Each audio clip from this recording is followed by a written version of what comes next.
Alright, this video is going to cover EC19 error code. So on the Blue Sky 1501 Series 1 machine here.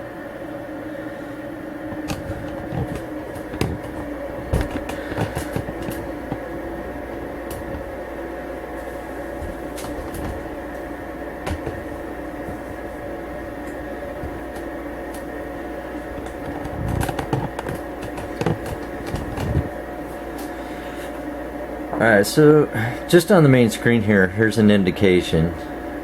We have a needle here, gives a number next to it. So right now it's on a 0, so it's not detecting the proper number that it's on. If I look at the front of the machine, it's actually on needle 8.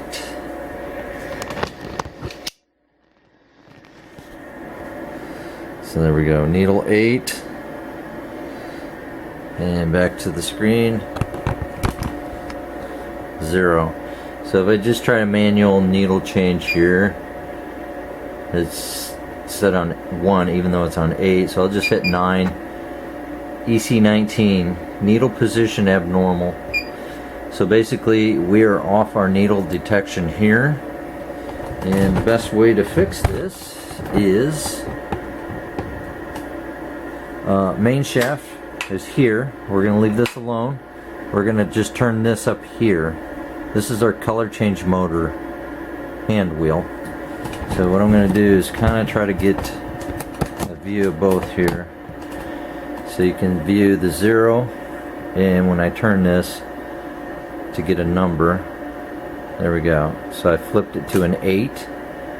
So now we're on 8, back to 0, back to 8. So we want to keep it on a steady number, not a 0. Now if I do a color change, we can see it's actually highlighted on 8 now because it's detecting properly. Hit 7, it changed automatically and we're on 7 now. So that fixed that error code. Back to 8, back to 8, back to 1,